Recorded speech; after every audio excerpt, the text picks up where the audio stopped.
안녕하세요. 하루 필수 말씀 충전 하필 큐티 조종환입니다. 오늘 함께 나눌 하나님 말씀은 이사야서 43장 1절에서 13절까지 말씀입니다. 그러나 이제 야곱 너를 창조하신 주님께서 말씀하신다. 이스라엘아 너를 지으신 주님께서 말씀하신다. 내가 너를 속량하였으니 두려워하지 말아라. 내가 너를 지명하여 불렀으니 너는 나의 것이다. 라고 이렇게 말씀하십니다. 나의 것이라고 그렇게 부르시는 하나님의 이 음성이 얼마나 감미롭게 감사하게 들리는지 모르겠습니다. 우리가 이제 속량이라고 하는 말을 우리가 이전 이제 조선시대 때에 사용했던 말을 생각을 해보면 이 돈을 주고 양반이 되게 만들어준다. 그래서 이제 속이라고 하는 게 이제 대신 물건을 주는, 대신 값을 치르는 그런 말이고, 량이라고 하는 게 이제 양반할 때 그 양인데, 그래서 이제 돈을 줌으로써 노비를 양반으로 바꿔주는 게 속량이었어요. 그러니까 이 노예 상태를 일반 백성으로 만들어주는 어떤 이런 속량의 의미가 여기에 이제 잘 담겨져 있게 되는 거죠. 이스라엘이 끌려가서 바벨론으로 끌려가고 또 포로기의 생활을 끝내고 난 이후에 하나님께서 다시 돌아오게 만드신다라고 하는 그런 의미로 굉장히 적절한 단어입니다. 그렇게 생각을 해봤을 때 하나님께서 창조하신 분 그리고 지명하여서 부르신 분께서 이 값을 어떻게 치르실 것인가에 대한 질문이 따라오게 될 텐데, 오늘 이 값을 치르는 방식에 대해서 우리가 7절까지 살펴보게 될 겁니다. 내가 물 가운데로 건너갈 때에 내가 너와 함께하고 내가 강을 건널 때에도 물이 너를 침몰시키지 못할 것이다 라고 이야기를 하시면서, 이 물 가운데로 건널 때에는 분명히 이제 홍해를 건넌 사건을 우리가 생각을 해볼 수가 있고, 강을 건널 때의 사건을 우리가 생각할 때에는 이제 가나안으로 들어가기 위한 요단강을 건너는 그런 일들을 우리가 생각을 해볼 수 있을 거예요. 근데 이제는 불속을 걸어가야 되고 불꽃이 태우지 못하게 되는 이런 상황을 우리가 건너가야 될 겁니다. 근데 생각을 해보면 이 불속과 불꽃, 또 물과 강, 이런 표현들이 점점 더 어떤 심화된 단계를 보여주는 것 같지만, 방향성 자체가 이제 이스라엘을 이집트에서 끌어내신 분께서 또 다른 포로기였던, 종된 상황이었던 이 바벨론에서, 그리고 또 다른 포로기에서 하나님께서 건져내시리라는, 그래서 다시금 자유인으로 만드시리라고 하는 약속을 우리에게 보여주고 계시는 거예요. 그렇게 하나님께서 이스라엘의 하나님이 되시겠다라고 그렇게 이야기하시면서 이스라엘의 거룩한 하나님이다, 너의 구원자다라고 이렇게 선포하십니다. 근데 여기에 이제 어떤 속량물로 대신 값을 치러야 되는 그 값을 이집트를 속량물로, 그리고 너 대신 에티오피아와 스바를 이렇게 주겠다라고 이렇게 이야기를 하고 계시는데, 물론 이제 이집트와 에티오피아를 그렇게 준 사건이 있었느냐, 그게 이제 고레스가 그 일들을 했느냐, 그런 건 아니고 이제 그 이후에 벌어진 사건들이기는 했습니다만, 이것을 역사적으로 이렇게 정형화해서 우리가 설명하기는 좀 힘든 것 같아요.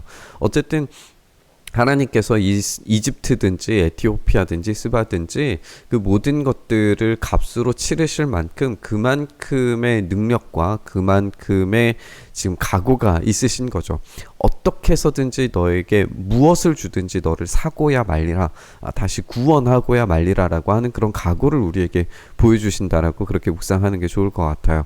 그렇기 때문에 내가 너를 보배롭고 존귀하게 여겨서 너를 사랑하였기 때문에 너를 대신하여서 다른 사람들을 내주고 너의 생명을 대신하여서 다른 민족을 내주겠다라고 이렇게 지금 선언하고 계시는 거예요. 그러니까 하나님의 이 신실하심에 따라서 반드시 이 일들을 행하시리라고 하는 약속을 지금 주신다는 것에 우리가 포커스를 맞춰 볼 수 있습니다.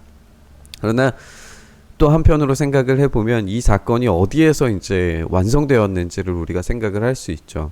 이런 대신 사람을 내어주시고 대신 민족을 내어주실 만한 각오가 있으신 그분께서 이제는 이방의 모든 백성들까지도 구원하시기 위해서 그 모든 종됨을 구속하시기 위해서 그 값을 치르시기 위해서 하셨던 게 바로 자기의 사랑하는 아들을 주신 사건이었죠.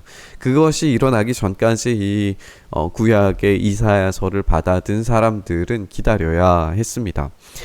내가 너와 함께 있으니 두려워하지 말아라. 내가 동쪽에서 그리고 서쪽에서 북쪽에다가 이르기를 남쪽에다가도 이렇게 모든 사방에서 하나님의 백성들을 끌어모으신다고 하시는 이 말씀을 지금 하시면서 나의 아들들을 먼 곳에서부터 오게 하고 나의 딸들을 땅 끝에서부터 오게 하여라 라고 이야기하시면서 하나님의 백성들을 지금 끌어모으고 계시는 것을 우리가 보게 됩니다. 나의 이름을 부르는 나의 백성, 나에게 영광을 돌리라고 창조한 사람들, 내가 빚어 만든 사람들을 모두 오게 하여라 라고 그렇게 말하겠다 이야기하십니다. 그러니까 하나님의 이 지금 작정하심은 자신이 선택하신 백성, 하나님의 이름을 부르는 백성, 하나님께 영광을 돌리는 그 백성, 그렇게 창조된 자들, 그런 민족들을 사방군대로 다 흩으셨지만 이제는 다시 모으시는 일들을 하시리라고 하는 거예요. 이제 어제 나눴던 본문과 함께 연결이 되는 장면인데 이 법정으로 데리고 나와라. 누가 그 일들을 할 수 있는지, 누가 그런 능력이 있는지, 누가 그런 자격이 있는지 한번 시험해보고 점검해보자. 누가 그런 일들을 하는가. 눈이 있어도 눈이 먼 자고 귀가 있어도 귀가 먹은 자다. 그들은 제대로 보지도 못하고 제대로 듣지도 못하는 자들입니다. 미래도 기대할 수 없는 이들, 이 눈과 귀가 완전히 멀어진 이 백성들을 함께 재판정으로 나와서 바로 내가 그 일들을 반드시 하리라고 하는 그 선언을 지금 이 법정 가운데서 하시리라는 거죠. 모든 열방과 민족도 함께 재판정으로 함께 나와서 함께 보라는 거예요. 모든 백성들이 다 함께 하나님의 일들을 보라는 겁니다. 그리고 누가 진짜 하나님인가, 누가 진짜 이 일들을 행하시는가 보라는 거예요. 그들의 신들 가운데에서 어느 신이 미래를 예고할 수 있는가, 그들 가운데서 누가 이제 곧 일어날 일을 예고할 수 있는가, 미래에 대해서 그 누구도 제대로 알아맞출 수도 없고 그것을 계획할 수도 없다는 이야기인 거죠. 그 신들이 증인들을 내세워서 자신들의 옳음을 증언하게 하고 사람들 앞에서 증언하게 하여서 듣는 사람마다 그것이 사실이라고 말하게 해 보아라. 그 어떤 신들도 그렇게 할 수 없다라고 하는 반어적 표현입니다. 그것이 사실이라고 증명해낼 수 있는 실제적인 결과물들을 그 어떤 신들도 낼 수 없다는 이야기인 거예요. 주님께서 말씀하십니다. 나는 너희의 증인이고 내가 택한 나의 종이다. 그러니까 이 흩어진 백성들이 다시 돌아오게 하시는 일을 실제적으로 행하심으로 말미암아 하나님의 의로우심과 그리고 하나님의 정당하심, 그리고 이 미래적인 예언들이 성취되는 것을 통하여서 하나님이야말로 진짜 살아계신 분이시라는 사실을 이 백성을 통해서 증인으로서, 종으로서 사용하시겠다라고 하는 이야기인 겁니다. 이렇게 한 것은 너희가 나를 알고 믿게 하려는 것이고 오직 나만이 하나님임을 깨달아 알게 하려는 것이다. 나보다 먼저 지음을 받은 신이 있을 수가 없고 나 후에도 있을 수가 없다. 이 일을 이루시는 하나님은 오로지 하나님 한 분밖에 없다라고 하는 이야기입니다. 내가 주이니 나 말고는 어떤 구원자도 없다. 바로 내가 승리를 예고하였고 너희를 구원하였고 구원을 선언하였다. 이방의 어떤 신도 이렇게 하지 못하였다. 이 일에 있어서는 너희가 나의 증인이다. 다시 한번 이 증인됨에 대해서 이야기하시면서 이 일들을 너희 스스로 증명해낼 수 있을 만큼 확실한 증거들, 확실한 일들을 내가 행하겠다라고 하는 그런 약속인 겁니다. 이건 법정적인 지금 선언을 우리에게 하고 계시는 거죠. 내가 하나님이다 라고 그렇게 말씀하십니다. 태초부터 내가 바로 하나님이다. 내가 장악하고 있는데 빠져나갈 자가 누구냐? 내가 하는 일을 누가 감히 돌이킬 수 있겠냐? 그 어떤 신들도 이 법정적 판단 하에서 그런 증명들, 증거들 앞에서 입을 다물고 볼 수밖에 없다라고 하는 이야기를 우리에게 들려주고 계십니다. 우리가 이 법정에서 지금 선언하고 계시는 하나님의 강렬한 메시지를 들을 수 있었으면 좋겠어요. 하나님께서는 이 역사 가운데에서 하나님의 일하심을 세밀하게, 그리고 그 모든 시간의 역사 가운데에서 당신의 일들을 이루신다는 사실을 확실하게 증언하고 증명해내실 것입니다.